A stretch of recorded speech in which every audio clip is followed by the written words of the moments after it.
ሰላም ጤና ይስጥልኝ ተከበራችሁ ተመልካችና አድማጮች የቻናል ቤተሰብ ተከታታዮች ጽንፈኛው አሁን የሰጠው መግለጫ አለ።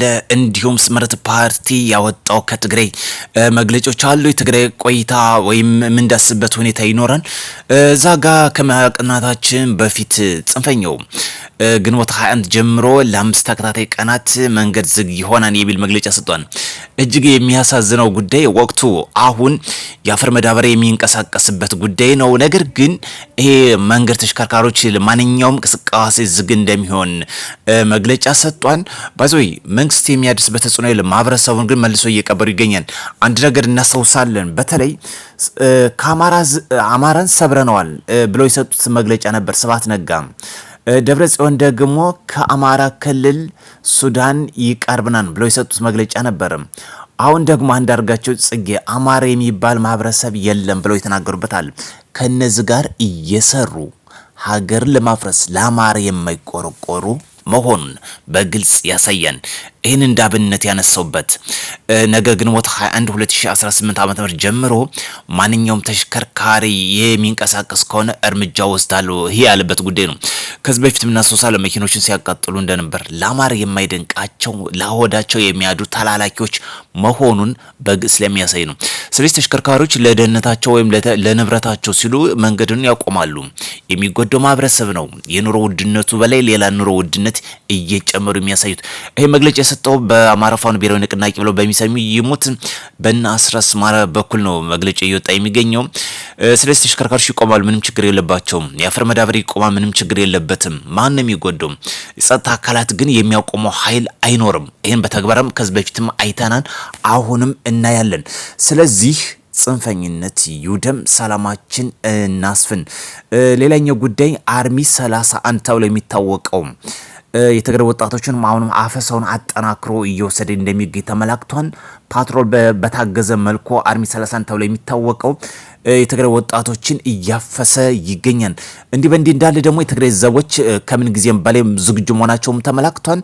በትናንትናው ዕለትም የስልጠና ትጥቅ እየወሰዱ እንደሚገኙም እየተገለጸ ይገኛል። ይህ ጉዳይ የትግራይ ዘቦች እንግዲህ በተጠንቀቅ ላይ የሚገኙት ትጥቃቸውም ጠበቅ እያደረጉ ይገኛሉ ማለት ነው። ጽንፈኝነት አያዛልቅም፣ አወጣም 30 ጊዜ ጽምዶ ቢጀምሩ ቢጨርሱ የሚመጣ ለውጥ አይኖርም። እዚህ ጋር ተያያዘም የስምረት ፓርቲ ወይም የትግራይ ነጻ መሬት አውጭ መግለጫ ሰጧን። በተለይ እንደ መግለጫው በህዝብ ላይ የሚፈጸመው ግፍና ሰቆቃ ጸረ ህዝብ ድርጊት በመሆኑ በትግራይ ምድር ስር እንዲሰድድ አንፈቅድም። ዲሞክራሲያዊ ስምረት ትግራይ ስምረት ፓርቲ ባወጣው ይፋዊ መግለጫ የትግራይ ወጣቶች ከመብትና ጥቅማቸው ባሻገር ለህዝባቸው ህልውና መብት መከበር በድርጅታዊ አወቃቀር ታግለው ወሳኝ ሚናቸውን እንዲወጡ ጥሪ አቅርቧል። ድርጅቱ በሰላም እጦት ምክንያት በትግራይ ህዝብ ላይ እየደረሰ ያለው ሰቆቃና ግፍ በአስቸኳይ ሊቆም እንደሚገባ አሳስቧል። የሚከተሉትን ሀሳቦችን አካፍሏል። የትግራይ ወጣቶች የወደፊት እድላቸውን የህዝባቸውን ጥቅም ለማስከበርና በጠንካራ ድርጅት አወቃቀር ታግለው ትግላቸውን እንዲያከብሩ ለፌዴራል መንግስትና ለዓለም አቀፍ ማህበረሰብ ለትግራይ ህዝብ ሰላምና ደህንነት መከበር ተገቢውን ኃላፊነት እንዲወጡ ስለ ፕሪቶሪያው ስምምነት የፕሪቶሪያውን ሰላም ስምምነት የጣሱ አካላት ላይ ተጠያቂ እንዲሆኑና የሰላሙ ሂደት በልዩ ትኩረት እንዲከታተል ድርጅቱ ጥሪ አቅርቧል። ድርጅቱ በመጨረሻ በህዝብ ላይ የሚፈጸም ግፍና ሰቆቃ ጸረ ህዝብ ድርጊቱን በመሆኑም በትግራይ ምድር እንዲሰድድ አንፈቅድም በማለት አቋሙን ይፋ አድርጓል። ይሄ መግለጫ የሰጠው በተለይ ህወሓት በትግራይ ክልል መፈንቅለ መንግስት አድርጊያለሁ፣ ጊዜያዊ አስተዳደሩን አስወግጃለሁ፣ የበላይ ስልጣንን እዣለሁ ባለበት ስምረት ፓርቲ የተቋቋመ ህዝብ በፊት እናስታውሳለን። በርካታ ወጣቶች ወደ ትግል እየተቀላቀሉ ይገኛል። ስምረት ፓርቲ የሰጠው መግለጫ ይፋዊ የትግራይ ወጣቶች ወደ እንዲቀላቀሉና እምቢተኛውን ለማስወገድ በጽኑ እየሰራ ይገኛል። እዚህ ጋም በተያዘ ከንቲባ አዳነች አቤቤ የአዲስ አበባ ፖሊስ ላይ አመራሮች አባላት ላይ ስብሰባ አድርጎ ተመላክቷል። ከንቲባ አዳነች አቤቤ በዛሬው በደረጃ የሚገኙ ከተማ ፖሊስ አመራሮችና አባላት ያካሄዱት ከ100 ቀናት እቅድ የተከናወነ ሪፎርም ስራዎችን ማጠቃለያ ግምገማ ላይ ያተኮረ መሆኑን የተመለከተው። ሌላኛው ከውጭም የወጡ መረጃዎችን እሱንም እንዳስበት ጉዳይ ይኖራል። ከዛ በፊት ግን በጣም በትኩረት ከምንመለከተው ከምናየው እጅግ ከሚያሳፍረውም ከሚያሳዝነው ከአማራ ክልል ሱዳን ይቀርበናል ካለው ጽንፈኛ ህወሓት ጋር አብረው የሚሰሩት በተለይ አማራ ነጻ እናውጣለን ያሉት አማራን ሰብረናል ካለው ከነ ስብሐት ነጋ ከነ ደብረጽዮን ጋር አብረው የሚሰራው የጽንፈኛ ቡድን እጅግ አሳፋሪ አንገት የሚያስደፋ አማራን የሚያሳፍር ጉዳይ ድርጊት እየሰሩ ይገኛሉ። ይባስ ብሎ ደግሞ መንገድ ዝግ እንደሚሆንም መግለጫ ሰጥቷል። በዋነኛነት መንገድ ሲዘጋ የሚጎዳው መንግስት ነው ወይስ የመንግስት የጸጥታ አካላት ነው የሚለውን ጉዳዮች እናነሳለን። በዋነኛነት የመንግስት የጸጥታ አካላት ወይም ደግሞ መከላከያ ጥምር ጦር የሚያቆመው ኃይል የለም። መንገድ ቢዘጋ ባይዘጋ ጥሰው ያልፋሉ። ይሄን ጉዳይ ከዚህ በፊትም አይተናል። ነገር ግን ለደህንነታቸው ስጋት ሲሉ የግል ባለሀብቶች ተሽከርካሪያቸውን ያቆማሉ። በዚህ ጊዜ ማህበረሰቡ ለከፋ ኑሮ ቀውስ ውስጥ የሚዳርገው ራሱ የአማራ ህብረተሰብና ኗሪ ነው። ይሄ ጉዳይ በግልጽ የሚታወቅ ነው። እንዲህ በእንዲህ እያለ ነው መንገድ እንዲዘጋ አሁን መግለጫው ጋጋታ እየሰጡ የሚገኙት። ምርጫውን እናስተጓጓል። የምርጫው ሂደት አልቋል፣ ተጠናቋል። ካርድ ብቻ ማስገባት ነው። ለዚህ ደግሞ የሚያቋርጠው የሚያስተጓጉለው አንዳችም ነገር አይኖርም። ጽንፈኝነት በእጅጉ እናወግዛለን። ሰላም ለሀገራችን ያድርግ። ተከዜ ዘቦች በእጅጉ እናመሰግናለን። ከምን ጊዜም በላይ ዝግጁ መሆናቸውን በተደጋጋሚ መግለጫ እያወጡ ይገኛሉ። እዚህ ጋር በተያያዘ በሰፊው ሶሻል ሚዲያ እያስጫወቱ የሚገኛል። ስለ ዳንኤል ክብረትና ስለ ጀነራል ታደሰ ወረደ አንድ ነገር እናንሳ። ስልጣን ይሰጣን፣ ስልጣን ደግሞ በሰላማዊ መንገድ ይወርዳል። አለቀ። ስልጣን ሲሰጣቸው የሚማግጡ ስልጣን ሲነጠቃቸው የሚያኮርፉ መሆን የለበትም። ይሄ ዲሞክራሲያዊ ልምምድ ውስጥ መግባት ያስፈልጋል።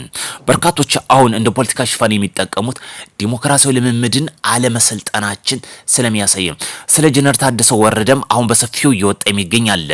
ታግተዋን እንደዚህ የሚባል መረጃም እየወጣ ይገኛል። ጉዳዩ እስካሁን ድረስ በይፋ የወጣ ነገር የለም። ጀነራል ታደሰ ወረደ ይታገት ወይም ደግሞ አብሮ እየሰራ ይሁን የሚታወቅ ነገር የለም። በፌደራል መንግስት በኩልም የወጣ መረጃ የለም። ይሄ ጉዳዮች ለፖለቲካ ትርፍ እየተጠቀሙበት ስለሚገኝ ነው። ወደ ባህር ዳር ከተማ ስናቀና ባህር ዳር ኮሪደር በእጅጉ እየተዋበ በእጅጉ እያማረ የሚገኝ ጉዳይ ነው። በበርካታ ደረጃ እየወጣ የሚገኙ መረጃዎች አሉ። ስለዚህ ይህን ጉዳዮችም እያጠናከረ ወደ እናንተ በቪዲዮም አያይዘን የምንመለስበት ጉዳይ ነው የሚሆነው። ስለዚህ ከውጭ የምንመለከተው ሌላኛው መረጃችን ዩክሬን ያጠፋ ምላሽ በሩሲያ ላይ ሰጣለች። ሩሲያ በዩክሬን ከተሞች ላይ በከፍተኛ ጥቃት እንደሰነዘች ይታወሳል። ዩክሬን በሩሲያ ቁልፍ ማዕከላት ላይ መጠነ ሰፊ የድሮን እና የሚሳይል ጥቃቶችን መሰንዘሩ ተሰምቷል። ዩክሬን ትናንትና ምሽት በሩሲያ በተለያዩ ግዛቶች በሚገኙ ስትራቴጂካዊ የጦር ሰፈሮች ላይ እና የኃይል መሰረተ ልማቱ ላይ የተቀናጀ መጠነ ሰፊ የድሮን ሚሳይሎች ጥቃቶች መፈጸሟን የተዘገበው በቪስ ግዛት የሚገኘው ባልቲሞር የጦር አውሮፕላን ማረፊያ የተሰነዘረውን ጥቃት ጨምሮ የኪየቭ በታጋኑት የሚገኙ ወታደራዊ ኢንዱስትሪ ቀጠናዎች ላይ ስቶርም ሻዶ እና የተባሉ የረጅም ርቀት ሚሳይሎችን ጥቅም ላይ ማዋላ ተረጋግጧል። የተፈጸሙ ጥቃት የአየር ማረፊያ ወይንም በአቅራቢያ የሚገኝ ኢንዱስትሪ ማዕከላት ኢላማ ያደረገ መሆኑ ተመላክቷል። ጦርነት ባጭሩ የሚያዋጣ የማያዛልቅ ነው። ሩሲያና ዩክሬን በጦርነት በህዝብ ብዛት ባላቸው ስትራቴጂካዊ የማይመጣጠኑ ተደርጎ ብዙ ጊዜ ይዘገባል። ነገር ግን መቋጫ አጦ ይኸው 4 ዓመት ሙሉ እስካሁን ድረስ እንደዘለቀ ይገኛል። ከ3 ቀን በፊት ሩሲያ በዩክሬን ላይ ጥቃት ሰንዝራለች። አሁን ደግሞ ያጠፋ ምላሽ ዩክሬን በሩሲያ ላይ ሰጣለች። እንዲህ በእንዲህ ያለ እንግዲህ በሁለቱም በኩል ከፍተኛ ኪሳራና ውድመትን እያስከተለ እየቀጠለ ይገኛል። ነገር ይስማማን በንግግር በድርድር ጉዳዩን መጨረስ እንዳለበትም ያምናል። በዚህ ጉዳይ እንደሚፈጸም ይታመናል። ለሀገራችንም ስንመለስ የሚያስፈልገው መፍትሄ በሰላማዊ ብቻ መፍታት ነው። ጦርነት አያዛልቅም። መልካም ቀን እንዲሆንላችሁ ከወዲሁ እመኛለሁ።